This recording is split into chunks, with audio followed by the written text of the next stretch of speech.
¿Qué tal, queridos amigos, queridas amigas? Estamos nuevamente aquí tratando de hacer una especie de recuento de los daños, de lo que ha sucedido en Ecuador. Pues es lamentable lo que está pasando en aquel país hermano y pues los mexicanos, muchos mexicanos, no voy a hablar por todos, yo no soy líder de opinión ni mucho menos, pero muchos mexicanos están o estamos hermanados con el pueblo de Ecuador, dadas las últimas noticias de todo lo que está aconteciendo política, social y económicamente hablando, que viene esto desde el gobierno.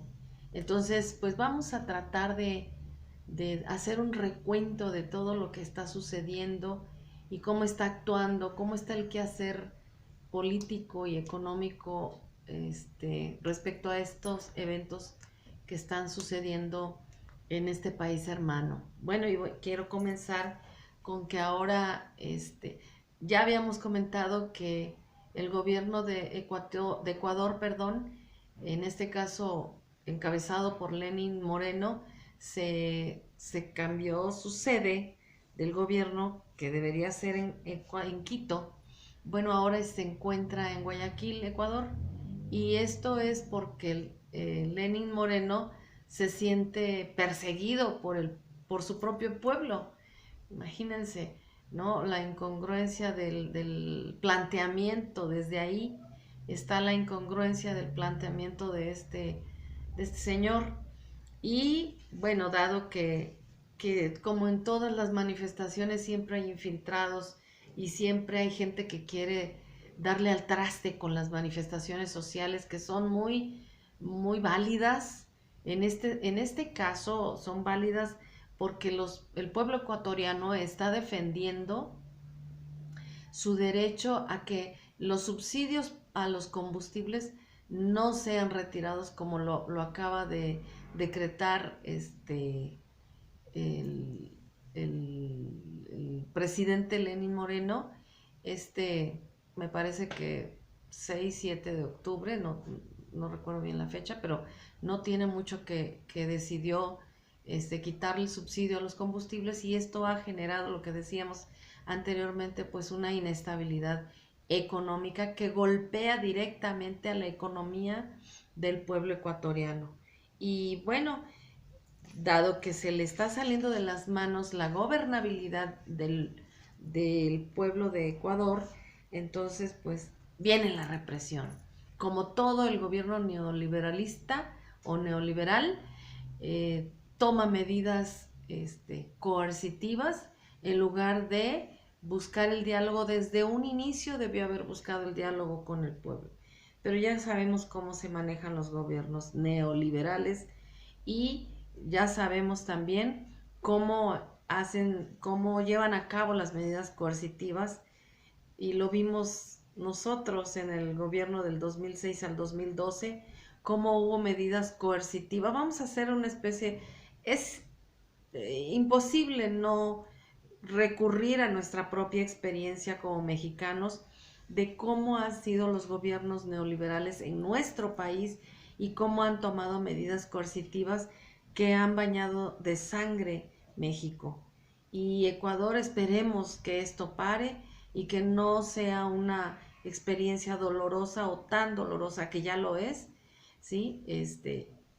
Que no caigan en este baño de sangre. No, hay videos muy cruentos que están en las redes sociales donde los manifestantes de manera pacífica están cubriéndose con cartones. Pues, ¿qué te puede cubrir un cartón? Y los francotiradores desde los edificios, se ve cómo cae un joven con un tiro en la cabeza. Ese es uno de los videos muy, muy dolorosos, ¿no? Para nuestros hermanos de Ecuador. Y entonces la medida coercitiva primera que pone Lenin Moreno es el famoso toque de queda. ¿En qué consiste el toque de queda? Pues es una restricción de circulación vehicular, impide la libre movilidad ciudadana. No pueden circular en horarios de las 8 de la noche a las 5 de la mañana, de lunes a domingo, en todo el territorio nacional. en áreas aledañas a edificaciones e instalaciones estratégicas, tales como edificios donde funcionan las sedes de las funciones del Estado. Estoy leyendo la medida del toque de queda implantado por Ecuador en este caso. A excepción de servidores públicos, miembros de policía y fuerzas armadas, comunicadores sociales acreditados, miembros de misiones diplomáticas, personal médico, sanitario o de socorro, el transporte público administrado por entidades estatales y otros. La Policía Nacional y las Fuerzas Armadas serán responsables del cumplimiento de esta restricción. Quedan autorizados para aplicar los procedimientos correspondientes en el ejercicio de sus facultades legales y garantías constitucionales. Habría que revisar hasta dónde están las garantías constitucionales y las facultades legales en los procedimientos para implantar el toque de queda, tanto de la Policía Nacional como de las Fuerzas Armadas. Habría que ver hasta dónde no hay medidas coercitivas que lleven a la violencia o fomenten la violencia. Habría que ver. Las Fuerzas Armadas y la Policía Nacional pueden efectuar acciones de control de espacios públicos, lugares de asociación y reunión, registro de personas y vehículos para restablecer el orden público y la seguridad ciudadana. Los actos de violencia, delincuencia, vandalismo y terrorismo en contra de bienes públicos y privados, así como a la integridad de las personas, conllevarán a la aprehensión de los responsables, que serán puestos a órdenes de las autoridades competentes para las acciones de ley. Bueno, si estamos hablando de que es el pueblo el que se está manifestando y que tú, Lenín Moreno, tomas una medida coercitiva de este tamaño, entonces lo que estás haciendo es coartar la libre expresión de las ideas y la manifestación y toma de las plazas públicas para que de manera pacífica el pueblo se pueda manifestar. Tú no estás respetando esto. Y entonces estamos viendo las imágenes en donde pues el pueblo está siendo violentado en su su derecho de libre expresión. ¿Cuál es la situación actual según las fuentes oficiales? Las fuentes oficiales arrojan a un total de 5 muertos, 855 heridos y 7,000 presos que ellos les llaman vándalos y terroristas, ¿sí? Según el gobierno. Pero bueno, son 7,000 presos políticos. En cambio, la Defensoría del Pueblo tiene registrado 6 personas fallecidas, entre ellas este joven del que les hablo en este video, 937 heridos y más de 1,000 detenidos hasta la noche del cacerolazo. La noche del cacerolazo fue este 13 de octubre en donde se decretó el toque de queda. ¿Qué hizo la gente? El pueblo pacíficamente tomó cacerolas, ¿sí? Con unos cucharones y salió a las calles de manera pacífica, y también ahí están los videos en donde durante varios minutos, alrededor casi de la media hora, estuvieron dando cacerolazos en las plazas públicas. El cacerolazo es una manifestación, esto no es nuevo, ¿eh? El cacerolazo habla de que sin tomar palabra, el pueblo puede manifestarse a través del ruido, del golpeteo de las cacerolas, como un llamamiento a la paz. No están hablando de que quieren más violencia porque no quieren violencia, sino es un llamado a la paz. Fíjense, todavía el pueblo ecuatoriano, nuestros hermanos ecuatorianos, están llamando a la paz a este gobierno de Lenín Moreno. Entonces, el 13 de octubre, dice Telesur, el pueblo se volcó a las calles desafiando el toque de queda impuesto por Lenín Moreno, presidente de ese país, y en protesta por su decreto en el marco de un acuerdo crediticio firmado por Lenín Moreno por 4,209 millones de dólares ante el Fondo Monetario Internacional. Es decir, el pueblo no está aprobando a través de estos cacerolazos, el pueblo no está aprobando esta medida o esta decisión de este gobierno de endeudar más al país y además liberar los precios de los combustibles. los va a llevar a una verdadera crisis monetaria, una crisis económica dentro del pueblo ecuatoriano. ¿Qué está diciendo Guillermo Lasso? Guillermo Lasso aparentemente es el líder del movimiento Creo. El movimiento Creo, que según sus siglas se llama Creando Oportunidades, y Guillermo Lasso, líder de este movimiento, apoya a Lenín Moreno y cree, igual que Lenín Moreno, la teoría esta del complot, la teoría esta del complot, y donde dice que él también cree que Rafael Correa, expresidente del país de Ecuador, a su vez es apoyado por Maduro. Cree que Rafael Correa y Maduro están creando este contubernio para meter, según ellos, en crisis al pueblo ecuatoriano, cuando que es al revés, ¿no? Entonces, él está llamando, Guillermo Lasso, el líder del movimiento Creo, está llamando a que no haya elecciones extraordinarias. El mandato de Lenín Moreno termina el 24 de mayo de 2021 y que no debe de haber elecciones anticipadas antes que esto. No debe de haber, sino que él postule y apoya a Lenín Moreno para que termine su mandato ese día, el 24 de mayo de 2021, y entonces haya las elecciones normales, en tiempos normales.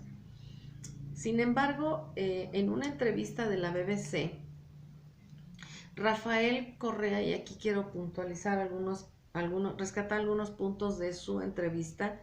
Rafael Correa, en este momento, está residiendo en Bélgica. El Lenín Moreno postula que él estaba ahorita les digo, que él no estaba en Bélgica, sino que él estaba en Barquisimeto, Venezuela, ¿sí? ¿Por qué? Porque Lenín Moreno va a seguir postulando y va a seguir diciendo que Rafael Correa, expresidente de Ecuador, se fue a Barquisimeto para reunirse con Maduro y armar todo un contubernio para derrocar su gobierno. Está culpando a alguien que no tiene nada que ver en estos asuntos. Y Rafael Correa postula algunas cosas dentro de esa entrevista que se le hizo en BBC, y una de ellas es que ahora resulta que Lenín Moreno está llamando, haciendo una propuesta o un llamado al pueblo ecuatoriano para sentarse con estos grupos, tribus populares y estos grupos indígenas, y a los transportistas, incluso amas de casa. Es que ya se unió, digamos, una gran masa del pueblo ecuatoriano. Entonces, él dice que es tardía ya la propuesta del diálogo por parte de Lenín Moreno, y también reclama elecciones anticipadas, que debe de hacerse a un lado. Rafael Correa tacha de mentiroso a Lenín Moreno y que hay una represión brutal nunca antes vista, ¿sí? Entonces, la BBC, yo quiero rescatar algunos puntos. La BBC le dice le pregunta al expresidente, le dice: el presidente Moreno defiende el corte de los subsidios a los combustibles, argumentando que expoliaba, es decir, el impuesto expoliaba a los pobres en beneficio de los ricos y los delincuentes, lo mismo que defendieron aquí en México el Partido Acción Nacional, encabezado por Marco Cortés, lo mismo que postula Samuel García, senador del Movimiento Ciudadano, que hasta hubo un video en donde según esto nos explicaba con puntos y señales que cómo era benéfico que se liberaran los IEPS de los combustibles aquí en México. Dice: se expoliaba a los pobres en beneficio de los ricos y los delincuentes, incluidos traficantes de diésel y gasolina. ¿Coincide usted con esto? Y Rafael contesta: no, es otra de las grandes estupideces que ha dicho Lenín Moreno, y hace un año decía exactamente lo contrario, que nunca iba a elevar los precios de los combustibles, porque golpea a los más pobres. ¿Por qué cree que no puede seguir gobernando un tipo así?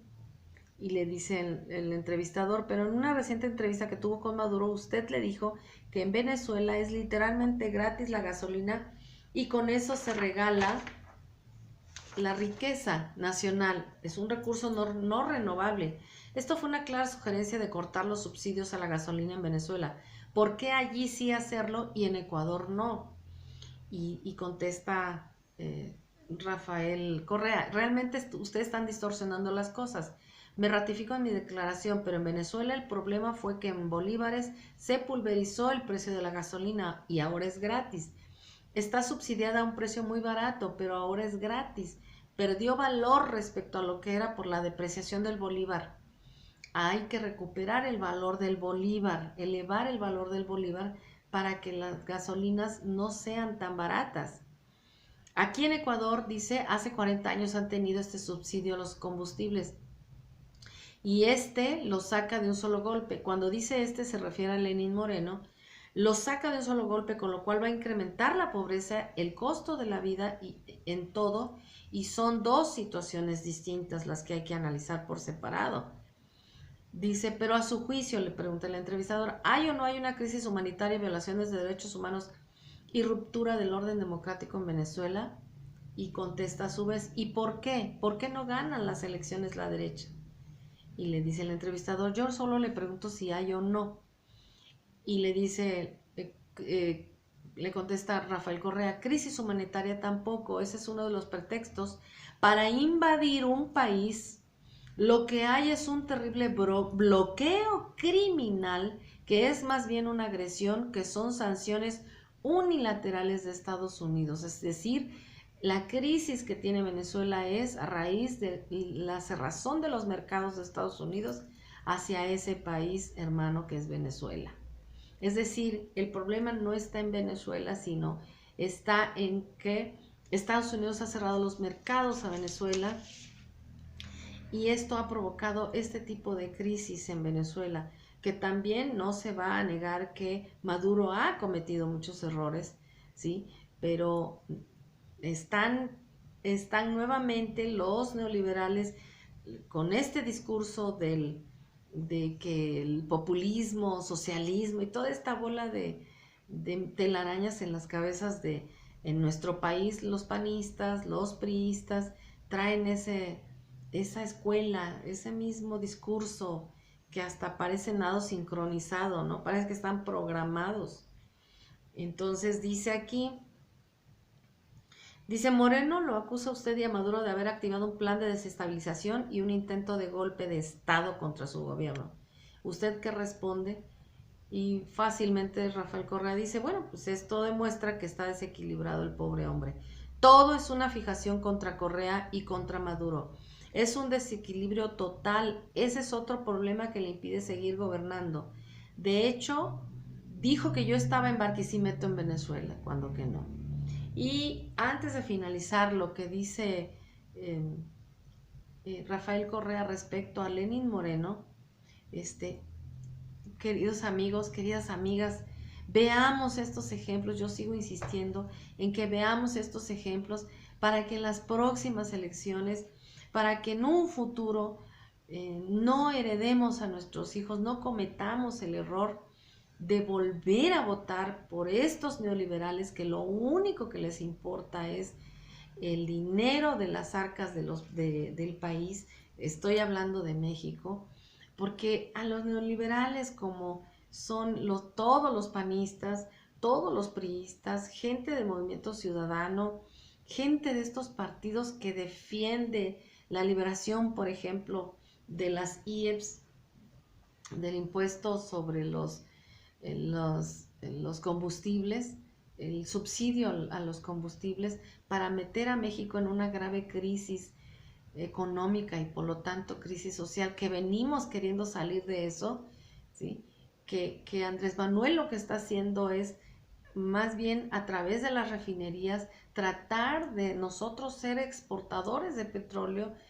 Por lo menos el primer paso es echar a andar las refinerías, eh, eh, lanzar la refinería de Dos Bocas en Tabasco y nosotros ser explotadores de nuestro propio petróleo en México. ¿Para qué? Para tener, para elevar la cantidad de producción de barriles de petróleo. Ya lo ha dicho el presidente de nuestro país, un día y otro también, que llegar por lo menos a 2 millones de producción de barriles de petróleo para poder ser autosuficientes en combustibles, ¿sí? Refinarlos aquí y de esa manera el precio del petróleo pueda ir bajando en nuestro país. Y bueno, pues después pensar en que también podamos volver a ser exportadores, porque lo fuimos hace muchos años, antes de estos gobiernos neoliberales. Exportábamos petróleo, pero estos señores le dan al traste a todo. Son ecocidas. ¿Por qué? Porque también siguen lloriqueando por las redes sociales. Claudia X González, junto con toda su camarilla, siguen llorando por todas las redes sociales de por qué no se explican, por qué todavía no les entra en la cabeza de por qué el aeropuerto en Texcoco, el otrora aeropuerto, el triste, célebre aeropuerto en Texcoco, ya no se va a llevar a cabo. Pues ya no se va a llevar a cabo. Si quisieran llevarlo a cabo, si pudieran más bien, y si tuvieran la economía para ellos echarlo a andar, ya lo habrían hecho. Pero tampoco ellos tienen la economía. Esto tiene que ser a través de negociaciones del gobierno, en donde el gobierno pueda introducir compañías extranjeras y nacionales para que ese aeropuerto pudiera tener cabida, pudiera seguirse su construcción, pero no, ya ese aeropuerto. Y como eso, están llorando por el Tren Maya, están llorando por la refinería de Dos Bocas, están llorando por todos los proyectos que tienen que ver con la Cuarta Transformación. Yo estoy haciendo un parangón y vuelvo a sacar a cuento este asunto de Ecuador, porque además de ser tendencia, está en una crisis muy fuerte Ecuador. Nuestros hermanos ecuatorianos están siendo abatidos por este gobierno represor y no es para, para quemar en leña verde a Lenín Moreno, es para que observemos nosotros los mexicanos y podamos tener una mayor inteligencia democrática, una inteligencia política, una inteligencia ciudadana, una inteligencia como pueblo, y no volvamos a permitir que gobiernos neoliberales vuelvan a nuestro querido México, vuelvan a tener el poder, porque entonces sería, yo lo dije en 2012 cuando compró la presidencia Enrique Peña Nieto, hubo una masiva compra de votos y postularon, como dice Andrés Manuel, lo lanzaron como un producto chatarra, la gente lo compró y miren el desastre. Yo cuando anunciaron que había ganado Enrique Peña Nieto, yo le dije a mis amigos, le van a hincar el diente al erario federal, traen mucha hambre, y dicho y hecho. Bueno, pues ahora no quiero ser ave de mal agüero, pero sí tener ciertas advertencias. Es importante estas advertencias, este llamado a la cordura de todos los mexicanos, que no volvamos a permitir que regresen, porque ahora no solamente traen hambre de dinero, sino ahora van a ser vengativos y van a querer que todos aquellos que apoyamos a la Cuarta Transformación y la vamos a seguir apoyando hasta el último momento, pues ahora nos van a reprimir. Ahora la represión va a ser más cruenta, va a ser más violenta, porque se van a vengar, son vengativos, esta gente es vengativa. Y tengamos mucho cuidado, ¿sí? Porque debemos de luchar por seguir siendo un país libre y soberano. Soberano en el sentido de que el pueblo es el que decide qué gobierno quiere tener. Seamos cuidadosos, pensemos, tenemos tiempo para analizar qué es lo que qué rumbo queremos que nuestro México tenga en un futuro, porque Andrés Manuel va a gobernar 6 años, pero estos proyectos que está lanzando y que está implantando, que son muy buenos, que están ya obteniendo buenos resultados, eh, cuya filosofía central de este gobierno es por el bien de todos, primero los pobres, y que ya está teniendo buenos resultados ante los más pobres. Estos proyectos son transeccionales, quiere decir que tiene que estar alguien muy inteligente, una persona democrática, una persona que piense de la misma manera para que pueda tener continuidad el proyecto de la cuarta transformación de nuestro querido país. Bueno, pues queridos amigos, queridas amigas, hasta este momento aquí le dejamos en nuestras opiniones. Ustedes, como siempre, tienen la mejor opinión. Pueden dejar aquí abajo los comentarios qué es lo que ustedes piensan, de qué otra cosa quisieran ustedes que nosotros opináramos o que pusiéramos en la mesa del debate sobre los aconteceres tanto de México como, pues en este caso, lo que está aconteciendo en Ecuador, que insisto es algo muy triste, no debiera estar pasando. Ecuador, como todos los demás países latinoamericanos hermanos, deben de ser el ideal, el dulce ideal es que sean gobiernos y sean países, sean pueblos libres en todo sentido, ¿no? Y que sus gobiernos sean lo suficientemente inteligentes para llevarlos a ser países que tengan un puntalaje de desarrollo. Y bueno, pues hasta aquí nuestros comentarios. Les pedimos que se suscriban, que le den like a la campanita, actívenla para que les lleguen nuestros videos. Nosotros estamos aquí haciendo estos videos con mucho cariño, dando nuestras opiniones. Insisto, ustedes tienen la mejor opinión, pero lo dejamos así. Hacemos el planteamiento, el último recuento de los daños acerca de lo que está sucediendo en Ecuador, y los saludo a través del canal de La Macuspanita Informa. Mi nombre es Isabel Cajal y nos vemos en el próximo video.